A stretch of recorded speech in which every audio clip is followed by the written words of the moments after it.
Hi, I wanna hear it again. Shall we take a seat? Chapter 2. 8 months later, loved ones stream into the ward, visiting other mothers, their faces glowing with excitement over their newborns. They chatter eagerly about their expanding families. Across from me, a woman is showered with affection by her partner. Watching their tender interaction, my heart aches with the realization that no one is thrilled to meet my son. There are no visitors offering support, no one checking in on me. It's just me and my baby against the world. But that's all right. I'll figure it out. The labor had been excruciating, lasting 35 hours and 42 minutes of relentless agony without even a hint of comfort from the midwives. They were callous and unkind, dismissing my pleas for relief with contempt. In that moment, as I begged for the pain to end, I had never felt so vulnerable and isolated.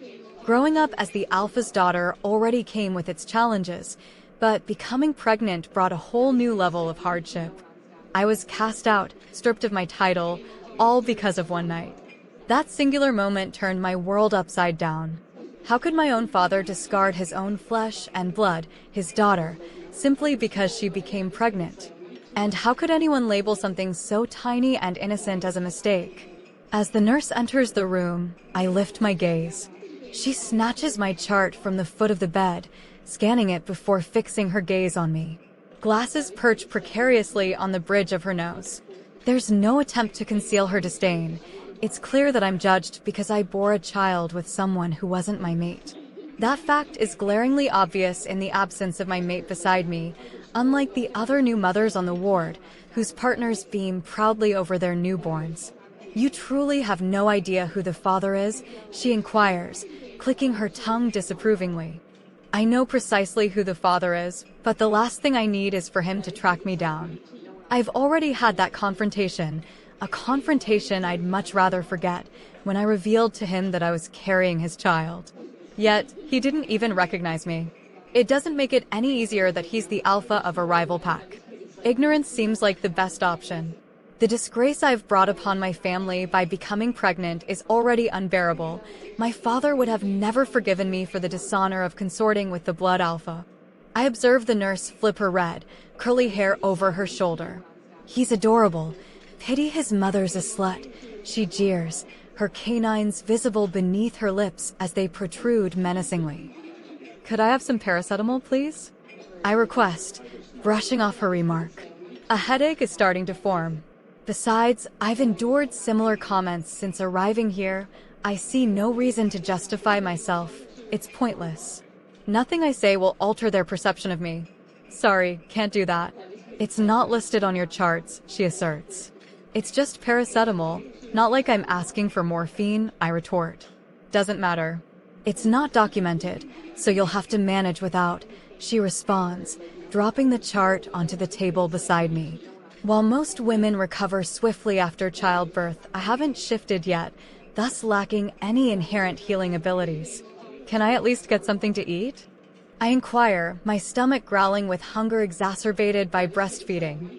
"You arrived on the maternity ward after dinner rounds, and breakfast isn't until 7 a.m., she informs me.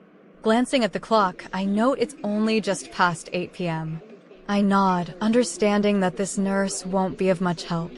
Damn it, every nurse here treats me poorly because of my situation. Sometimes I wish I could flee the city, live incognito among humans, and raise my son in peace. As the nurse departs, she pauses at the blue curtain separating the beds. "Did you even consider the repercussions for the father having a child with someone who isn't your mate? Did you think about the poor woman who discovers he fathered an illegitimate child with some random she-wolf?" She chides. Little did she know, I grapple with those thoughts every day since learning of my pregnancy, but it was his decision too. I suppress the tears provoked by her words as I gaze down at my amber-eyed son. Those eyes unmistakably resemble his father's, or at least from what I can recall. Mine are a light bluish gray. After laying my son down once he drifted off to sleep in my arms, I notice a nurse passing by. I catch her attention with a wave, prompting her to approach.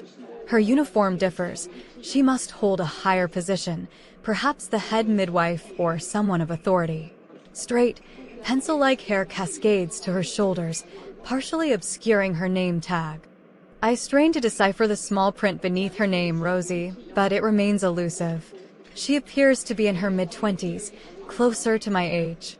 Well, not exactly. I'm barely 18. Nevertheless, she seems kinder than the previous nurses. She picks up my chart, flipping through its pages. Is there a place where I can get some water?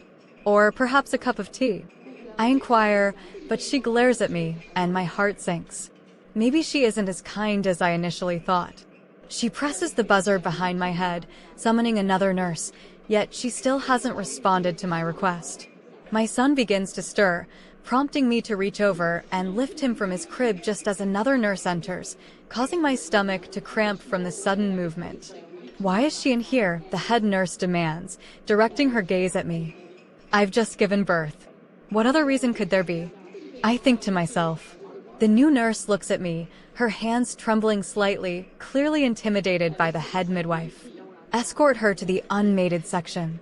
We don't need her disturbing the mothers in this ward, the woman commands before disdainfully turning away and exiting the room.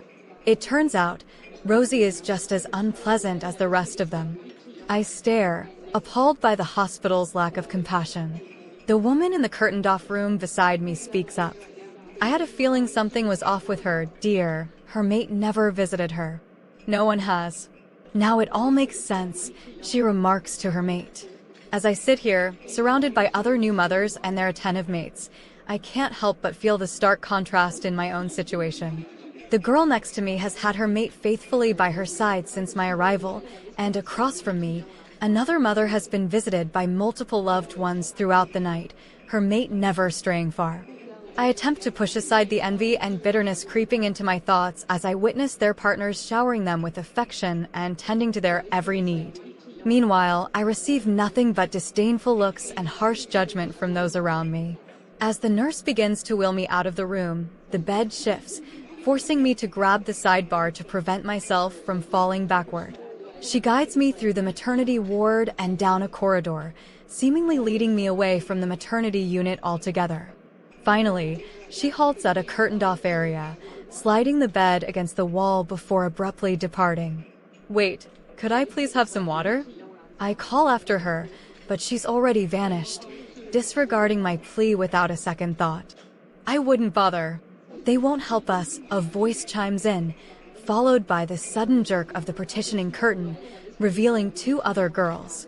One appears to be nearly 30, with long blonde hair and sparkling green eyes, while the other is around 16, sporting a bob cut with black hair. I'm Margaret, the older girl introduces herself. Hi, Jane, I respond. And this is Zabel. Welcome to the Shunned Mothers Club, Margaret adds with a chuckle, casting a glance down at her baby and releasing a heavy sigh. Don't hold your breath for help, it won't come. Seriously, your best bet is to get out of here as soon as possible, Margaret advises me. But they're supposed to help, I protest, feeling disheartened. Yeah, I've been here for 2 days. Baby's got a few issues. Half the time, they don't even bother to respond when I buzz, and as for feeding, forget about it. I haven't received anything since I got here, Margaret explains, reaching for a bag at the foot of her bed and rummaging through it before pulling out a granola bar. Here. You must be starving. I was, and I came prepared expecting this, Margaret explains, offering me the granola bar. You've had a baby before? I inquire, unable to fathom going through this ordeal again. She shakes her head. No, this is my first. My mom was a single mother too. We're rogues like you, she reveals. I unwrap the granola bar, my stomach protesting loudly at the sight of food. Boy or girl? I ask the younger girl, who appears rather shy. Girl.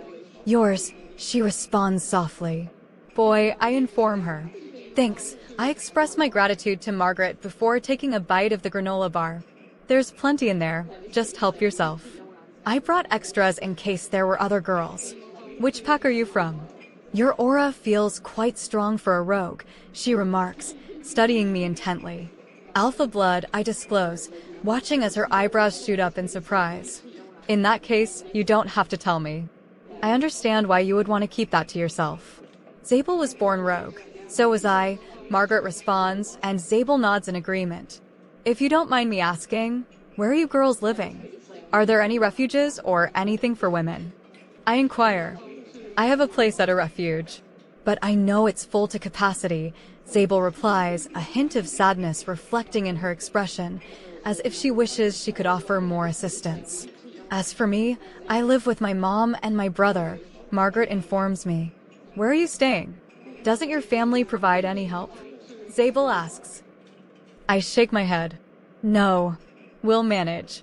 I'll come up with something, I assure them, hoping it will be true, even though for the past 8 months, I've been living in my rundown station wagon that I bought for $500. It saddens me that we've been pushed aside, but over the next day, both girls lend me their support, for which I am grateful. Margaret continues to share her food, and she was right. No one bothers to check on us, bring us food, or offer any assistance. Shunned for having a baby, we suddenly don't matter anymore.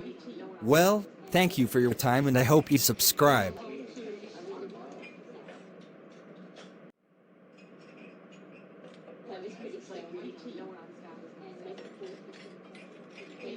It's slap time.